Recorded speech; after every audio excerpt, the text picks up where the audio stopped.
और ये देखिए हमारी शिप्रा माता, जो कि वैसे तो बहुत प्यारी है, लेकिन हम लोगों ने इनका कितना ज्यादा बुरा हाल कर दिया है। ये देखिए एक मछली तक मर गई इसमें रहकर। तो इस समय मैं जब चल रहा था तो मेरे हाथ में फोन था, लेकिन किसी ने कुछ बहुत ज्यादा नहीं कहा, किसी ने बहुत ज्यादा चेक नहीं किया, बस जाने दिया। ये देखिए भारत माता मंदिर में कितना ज्यादा सुंदर हमारे अखंड भारत का नक्शा बनाया गया है, जिसमें सभी ज्योतिर्लिंग और मुख्य नदियां देखने को मिल रही है।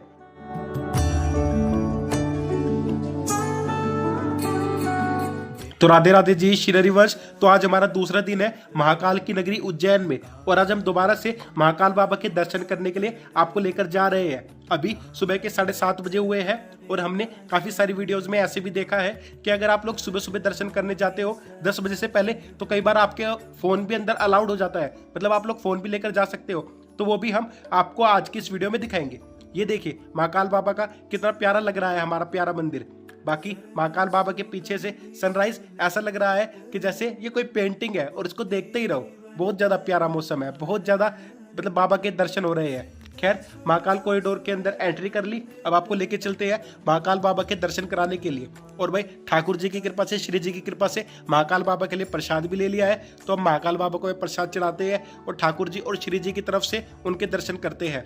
बाकी अब आज अगर आप देखोगे तो भीड़ इतनी ज्यादा नहीं है, सुबह के समय भीड़ काफी ज्यादा कम होती ही है। कल हम आए थे, कल तो वैसे इतनी भीड़ तब भी नहीं थी, लेकिन उनकी कंपैरेटिवली आज तो और भी ज्यादा कम भीड़ है। आप लोग देखोगे कल तो यहाँ जहाँ इस टाइम हम चल रहे हैं यहाँ पर भी काफी सारे लोग बने हुए थे, मतलब काफी सारे लोगों की भीड़ थी, लेकिन अभी इस टाइम कोई भीड़ नहीं है। और ये हमारे महाकाल बाबा का मेन मंदिर आ गया, यहाँ से हम एंट्री करते हैं।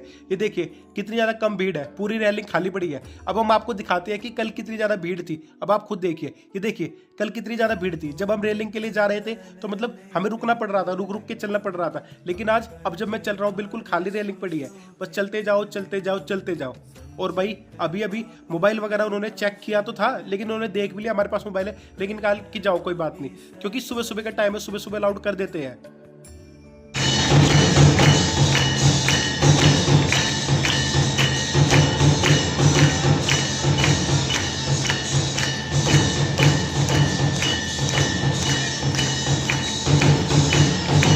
तो राधे राधे जी, श्री हरिवंश। तो अभी अभी महाकाल के बहुत ही ज्यादा सुंदर दर्शन हुए। जब हम अंदर गए महाकाल जी के दर्शन करने के लिए तो महाकाल का भोग लग रहा था और आरती चल रही थी। मतलब आप खुद ही सोचो हम कितने ज्यादा खुशनसीब है कि महादेव जी की आरती चल रही थी महाकाल जी की, और वो हम अपनी आंखों से देख पा रहे थे, जबकि कोई हमने शीघ्र दर्शन की पर्ची नहीं ली, नॉर्मल दर्शन में। और जैसे नॉर्मल अगर आप दर्शन करोगे आपको एक हद से हद वैसे तो 10 से 15 सेकंड में निकाल देंगे अगर बहुत ज्यादा भीड़ है। अगर भीड़ कम है तो 1-2 मिनट रुकेंगे, लेकिन हम लगभग लगभग 10 मिनट वहां खड़े थे। 10 मिनट तक महाकाल जी ने अपने दर्शन कराए, मतलब भोग प्रसाद तो दिया ही, खैर इसके अलावा मतलब इतनी सुंदर आरती कराई, बहुत बहुत बहुत ही मतलब अच्छा लगा। सच में बहुत ही ज्यादा कृपा है, तो कृपा की बरसात है, हम ऐसा कह सकते हैं। और वैसे तो आपको पता ही है कि महाकाल मंदिर में फोन अलाउड नहीं है, लेकिन अगर भीड़ कम हो तो कई बार फोन अंदर ले जाने देते हैं, और महाकाल की कृपा से इस बार हमें फोन भी अंदर ले जाने दिया। हालांकि हमने कोई अंदर वीडियो नहीं बनाई, क्योंकि जब लिखा ही था कि भाई वीडियो बनाना प्रतिबंधित है, तो क्यों ही बनाना, क्यों ही हमें रूल्स तोड़ना। बिल्कुल थोड़ी सी हमने बनाई है आरती की वीडियो, तो उसके लिए थोड़ी सी वीडियो बनाई है, और वो भी बहुत सुंदर है, आप देख लो, मतलब आपको बहुत ज्यादा अच्छा लगेगा। बाकी बहुत ज्यादा सुंदर दर्शन हुए, बहुत ज्यादा अच्छी आरती हुई। जबकि आज से 3 दिन बाद, आज 12 तारीख है, 3 दिन बाद महाशिवरात्रि है, जबकि इतनी ज्यादा भीड़ नहीं है, या फिर अगर भीड़ है अभी तो इतना ज्यादा मतलब अच्छा कॉरिडोर बनाया हुआ है, इतना ज्यादा अच्छा सिस्टम है कि फटाफट दर्शन हो जाते हैं, किसी को पता ही नहीं चलता। आप ऐसा समझो महादेव जी के हमने कल भी दर्शन करे, आज भी दर्शन करे। कल हमने दर्शन करे थे लगभग 10 मिनट में दर्शन हो गए थे। आज हमने जो दर्शन करे लगभग लगभग समझो 20 मिनट में दर्शन हो गए थे, जिसमें से 10 मिनट तो हम गर्भगृह के सामने ही खड़े रहे। तो आप खुद ही समझ सकते हो कि मतलब कितनी ज्यादा अच्छा व्यवस्था है। और जो कम भीड़ में भी महाकाल के दर्शन करने के लिए 10 मिनट लगते हैं, वो इसलिए नहीं कि मतलब बहुत ज्यादा भीड़ है या इतनी भीड़ है। दरअसल ये है कि जहां से कॉरिडोर स्टार्ट होता है वहां से महाकाल में पहुंचने में ही लगभग 6 से 7 मिनट लगते हैं, क्योंकि लंबा इतना रास्ता है, ताकि भीड़ को मैनेज किया जा सके, तो इस करके टाइम लगता है। नहीं तो दर्शन तो इतने फटाफट से होते हैं, आपको पता भी नहीं चलेगा, इतनी जल्दी आपके दर्शन हो जाएंगे। तो बहुत सुंदर दर्शन है। बाकी आप थोड़ा बहुत इधर घूमते हैं, भारत माता मंदिर दिख रहा है, यहाँ से थोड़ा भारत माता मंदिर के दर्शन कर लेते हैं। उसके बाद आपको लेके चलेंगे ओमकारेश्वर, फिर ओमकारेश्वर महादेव जी के दर्शन करेंगे। बाकी आपको ये कैसा लग रहा है उज्जैन में महाकाल के दर्शन वगैरह, हमें जब कमेंट्स करके जरूर बताना। तो भारत माता मंदिर के दर्शन कराने से पहले यहाँ पर बहुत ज्यादा ठंडी ठंडी हवा चल रही थी और बहुत ज्यादा सुकून मिल रहा था। तो मैंने सोचा यहाँ पर थोड़ी देर बैठ जाते हैं, थोड़ी देर बैठकर भगवान को याद करते हैं, थोड़ा आनंद लेते हैं नज़ारे का, उसके बाद जाकर आपको भारत माता मंदिर के दर्शन कराते हैं। तो भाई देखिए ये महाकाल सेतु कितना ज़्यादा सुंदर है। तो चलो अब चलते हैं। और रास्ते में चलते हुए ये देखो भाई हनुमान जी महाराज की हमारे कितनी ज़्यादा प्यारी और विशाल प्रतिमा है।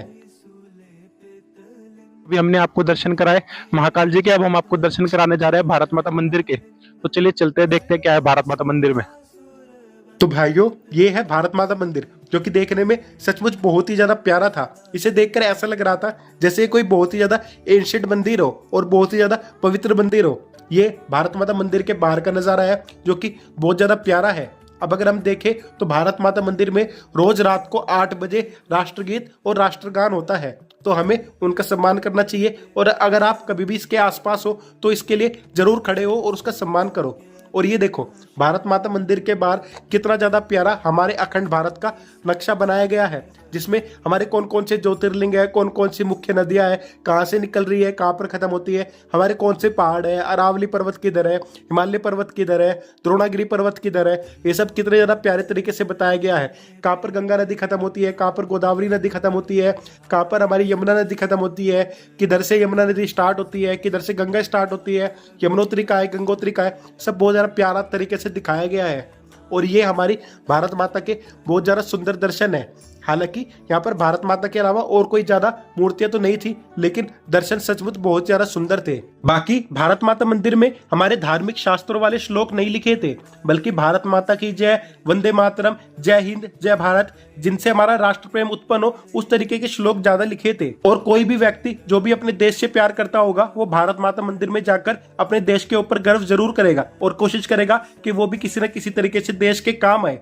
बाकी भारत माता मंदिर से महाकाल लोक का दृश्य भी बहुत ज्यादा सुंदर और बहुत ही ज्यादा मनमोहक था। उसके बाद भारत माता मंदिर के बहुत ही ज्यादा सुंदर दर्शन करने के बाद हम लोग महाकाल लोक से होते हुए फिर उसके बाद बाहर की तरफ जाने लगे। और क्योंकि हमें पता था कि ये हमारी उज्जैन में आखिरी सुबह थी और अब हम पता नहीं हमें कब महाकाल जी दोबारा बुलाएंगे, और महाकाल जी को धन्यवाद करने लगे कि उन्होंने हमें बुलाया, और उनसे क्षमा मांगने लगे अगर कोई गलती सलती हो गई हो तो। उसके बाद हम अपने रूम की तरफ जाने लगे कि भाई अब तो बैग उठाकर चलते हैं ओमकारेश्वर की तरफ। लेकिन तभी हमने सोचा कि भाई थोड़ा कुछ नाश्ता पानी तो कर ही लेते हैं। तभी हमने वहां पर मंगाया पोहा और चाय। यहाँ पर पोहा और चाय बहुत ज़्यादा प्रसिद्ध नाश्ता है, काफ़ी ज़्यादा फेमस नाश्ता है। जैसे हमने पहले भी बताया, यहाँ से मुंबई थोड़ी दूर पर रह जाता है। यहाँ के खाने पर, बोलचाल पर मुंबई भाषा का काफ़ी असर देखने को मिलता है, इसीलिए हमने पोहा खाया और पोहा खाकर बहुत ज़्यादा अच्छा लगा। उसके बाद हमने सोचा कि यार इसके बाद पता नहीं कब उज्जैन आना होगा, तो सोचा एक बार शिप्रा माता के दर्शन करने भी चलते हैं।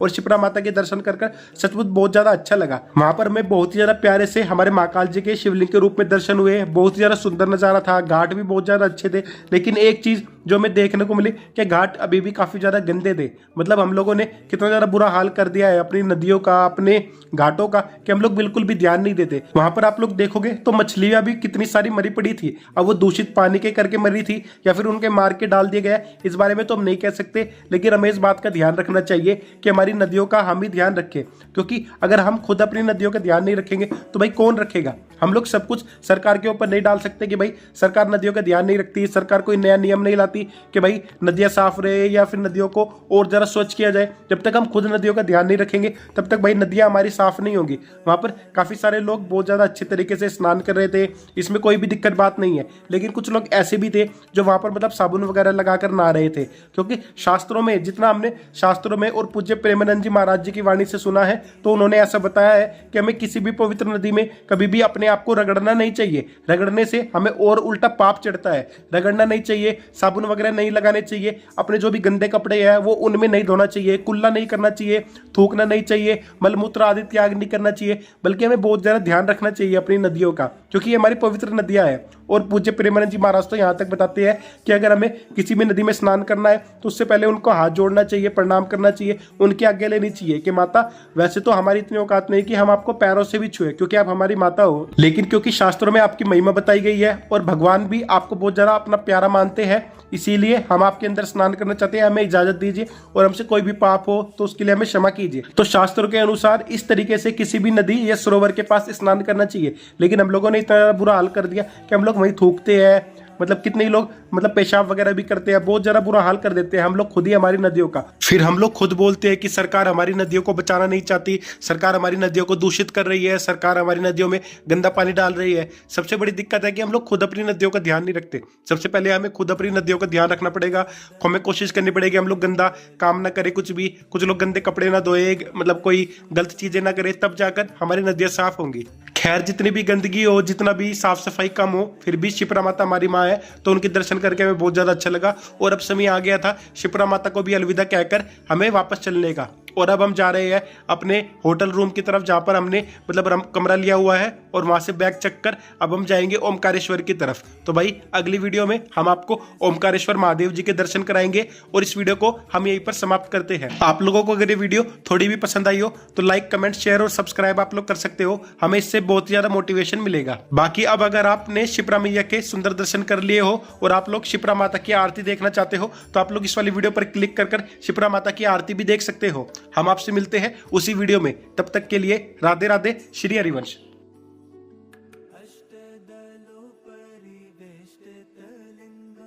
सर्वसमुद्भव कारणलिङ्गम् अष्टदरिद्र